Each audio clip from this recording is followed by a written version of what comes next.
El libro de Salmos es una colección de 150 poemas hebreos antiguos, canciones y oraciones provenientes de todos los periodos de la historia de Israel.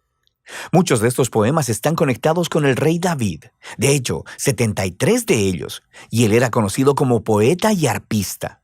Pero hay muchos autores diferentes detrás de estos poemas. Tenemos los poemas de Asaf o los de los hijos de Coré.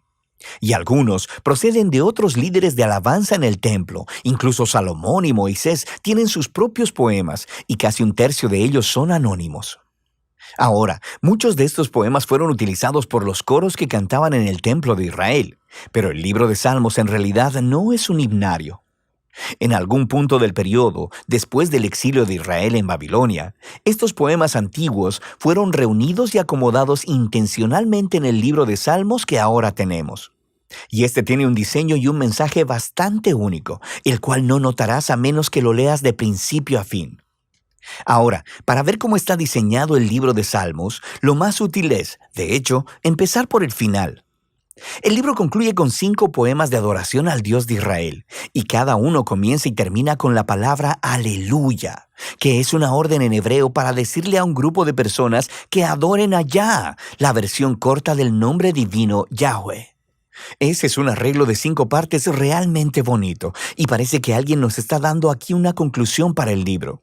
Así que nos invita a hacer la pregunta, ¿tiene el libro otras señales de diseño intencional? Si prestas atención a los títulos de los poemas, notarás que en 5 lugares los traductores de tu Biblia pusieron los títulos Libro 1, Libro 2, Libro 3, 4 y 5 en varios puntos. Y estos dividen el libro de Salmos en 5 grandes secciones. La razón para esto es que los últimos poemas en cada una de estas secciones tienen un final muy similar que luce como una adición editorial. Se lee algo como, bendito sea el Señor, el Dios de Israel, por los siglos de los siglos. Amén y amén. Así que el libro tiene una conclusión y una organización interna en 5 partes principales. Así que lo natural es ir al principio a buscar una introducción. ¿Y qué encontramos? Los Salmos 1 y 2 se separan del libro 1 porque la mayoría de los poemas en el libro 1 están conectados a David, excepto los Salmos 1 y 2 que son anónimos. El Salmo 1 celebra lo bienaventurada que es la persona que medita en la Torá, leyéndola en oración día y noche y que luego la obedece. Ahora, la palabra Torá significa simplemente enseñanza, y de manera más específica se llegó a referir a los 5 libros de Moisés que inician el Antiguo Testamento. Y aquí parece ser que la palabra se utiliza con ambos significados en mente, lo que explica por qué tiene 5 partes. El libro de los Salmos se ofrece como una nueva Torá que enseñará al pueblo de Dios la práctica de la oración durante toda su vida, al mismo tiempo que procuran obedecer los mandamientos de Dios entregados en la primera Torá. El Salmo 2 es una reflexión poética sobre la promesa de Dios al rey David de 2 Samuel capítulo 7, de que un día un rey mesiánico vendría y establecería el reino de Dios sobre el mundo, derrotando la maldad y la rebelión en la nación. El Salmo 2 concluye diciendo que todos aquellos que se refugian en el rey mesiánico serán bienaventurados, precisamente la palabra que se utiliza para iniciar el Salmo 1.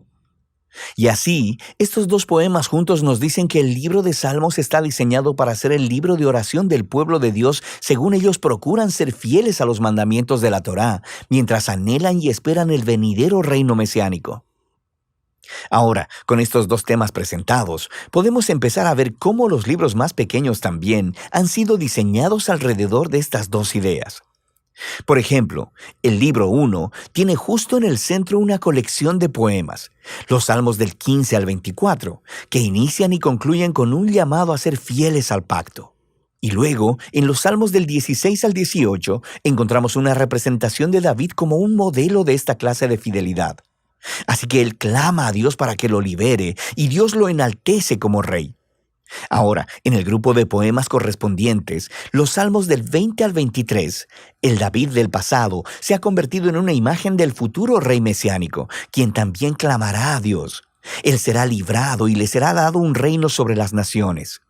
Y luego, justo en el centro de esta colección, está un poema, el Salmo 19, dedicado a adorar a Dios por proveer la Torá. Así que aquí lo tenemos, los 2 temas de los Salmos 1 y 2 ligados muy de cerca aquí. El libro 2 abre con dos poemas que están unidos por su esperanza de un regreso al templo en Sion en el futuro. Y esta es una imagen muy asociada con mucha proximidad a la esperanza del reino mesiánico. Luego, el libro 2 cierra con un poema que representa el futuro reino del rey mesiánico sobre toda la nación. Este poema es realmente asombroso porque hace eco de todos estos otros pasajes de los profetas acerca del reino mesiánico. Y concluye diciendo que este rey traerá el cumplimiento de la antigua promesa de Dios a Abraham sobre traer bendición de Dios a todas las naciones. El libro 3 también concluye con un poema que reflexiona sobre la promesa de Dios a David, pero esta vez a la luz del exilio de Israel. Así que el poeta recuerda cómo Dios dijo que nunca abandonaría al linaje de David, pero ahora está observando la rebelión de Israel, su resultado, la destrucción, el exilio y la decadencia del linaje de David. Así que el poeta termina pidiéndole a Dios que nunca olvide su promesa a David. El libro 4 está diseñado a responder a esta crisis del exilio. Así que el poema inicial nos regresa a las raíces de Israel con la oración de Moisés, y el autor hace lo que Moisés hizo en el monte Sinaí después del incidente del becerro de oro: clamar al Señor por su misericordia. El centro del libro 4 está dominado por un grupo de poemas que anuncian que el Señor, el Dios de Israel, gobierna como el verdadero Rey del mundo, y que toda la creación, los árboles, las montañas y los ríos son convocados para celebrar ese día futuro en el que Dios traerá su justicia y su reino sobre todo el mundo. Son convocados para celebrar ese día futuro en el que Dios traerá su justicia y su reino sobre todo el mundo. El libro 5 abre con una serie de poemas que afirman que Dios escucha el clamor de su pueblo y que un día enviará a su futuro rey para derrotar la maldad y traer el reino de Dios. Este libro también contiene dos colecciones más grandes, una llamada Hallel y otra llamada Cánticos Graduales. Cada una de estas colecciones concluye con un poema sobre el futuro reino mesiánico.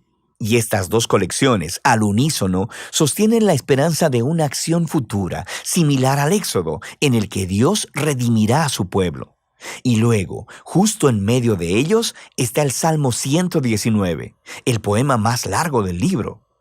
Es un poema alfabético. Cada línea comienza con una nueva letra del alfabeto hebreo y explora el maravilloso regalo de la Torá como la palabra de Dios para su pueblo. Así que aquí lo tenemos. Los temas del Salmo 1 y 2, Torá y Mesías, combinados juntos en el libro 5, lo que nos lleva de vuelta a esa conclusión de los 5 poemas.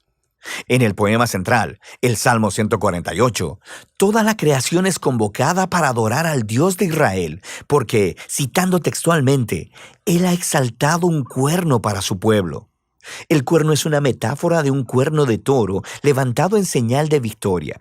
Y esta imagen hace eco de la misma imagen usada en el cántico de Ana en Samuel capítulo 1, pero también al Salmo 132. El cuerno es un símbolo del futuro rey mesiánico y de su victoria sobre el mal, y es una conclusión apropiada para este asombroso libro.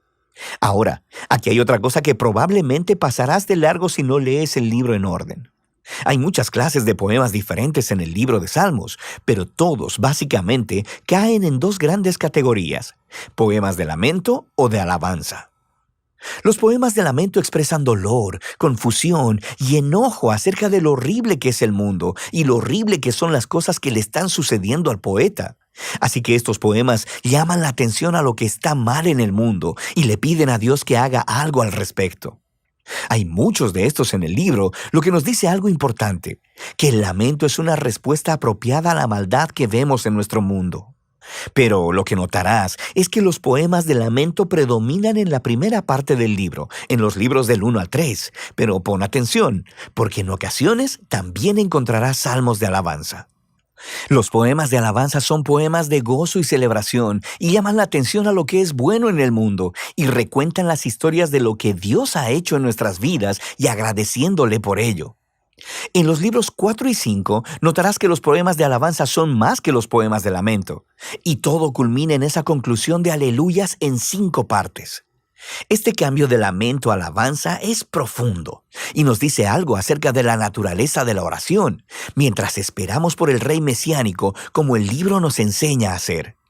Esto creará tensión para nosotros mientras miramos el trágico estado de nuestro mundo y de nuestras vidas. Así que los salmos nos enseñan a no ignorar el dolor de nuestras vidas, pero también, al mismo tiempo, que la fe bíblica mira hacia adelante, mirando a la promesa del futuro reino mesiánico de Dios. Así que, Torá y Mesías, lamento y alabanza, fe y esperanza. De eso trata el libro de Salmos.